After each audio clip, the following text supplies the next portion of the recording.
Good morning, we're out here in the cover crop field today. I wanted to do a super quick update on the cover crop. Today is the 2nd of May, 2022, and the cereal rye is beginning to take off. The daylight is getting good, the days are warmer, the nights are cool, and it's perfect conditions for this to grow and to be great. A lot of the crops we had in here last year winter killed the way they were supposed to. The peas grew in the fall, the daikon radishes grew in the fall, and then they were terminated by the cold weather. But the crops that were supposed to survive the winter, they did survive the winter. And there's about 10 or 15 species out here that are growing, that are creating diversity, so that's a good thing, but I didn't plant them. They were just in the native seed bank. We have a wild mustard that's growing, and then there's a whole bunch of others. I'm not going to mention them all, but they're just basically weed species. But this cover crop here, it's getting pretty tall. It's way up here. We're talking 16 inches high. These top ones, they're way up here. And this is the cereal rye, and I'm standing in a really thick patch here to show you.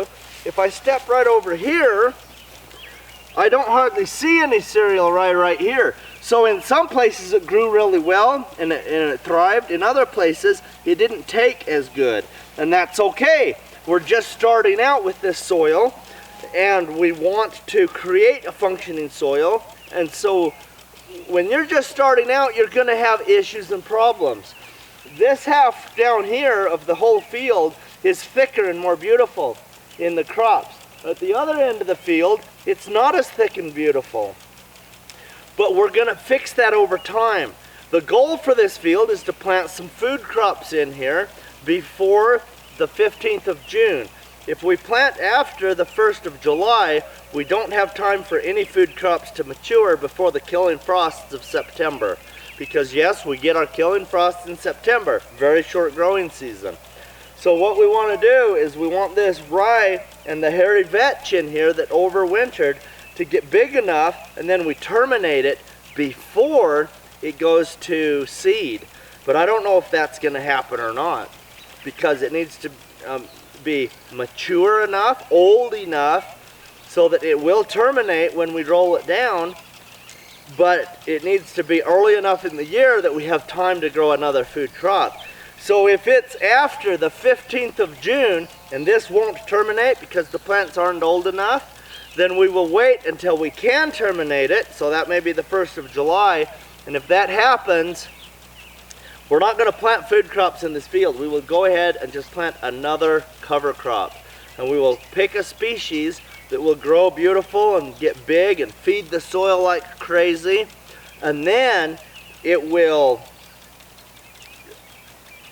that species we pick will be the species that will terminate earlier next year.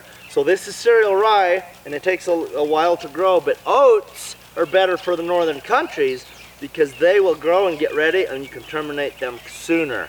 So why didn't I plant oats last year? Because cereal rye is my favorite one, and if it will grow in this climate, I want it to. And if it takes me 2 years before I grow food out here, that's okay with me. It's worth it to know if the cereal rye is going to grow. Now, if I would have absolutely needed this piece of ground to grow food, I could have just tested one section with cereal rye, and then I would have had other areas to grow food in this place. But I wasn't worried about that because I have a lot of other ground where I can grow food this year. So I wanted to go ahead and risk the entire area, because it's not really a risk for me to terminate it when it's ready, even if it's after when I can grow food.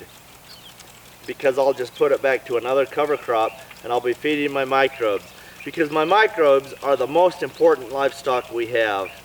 So thank you for watching, and hopefully this has helped you to understand a little bit more about cover crops and to see where we are on the 1st of May 2022.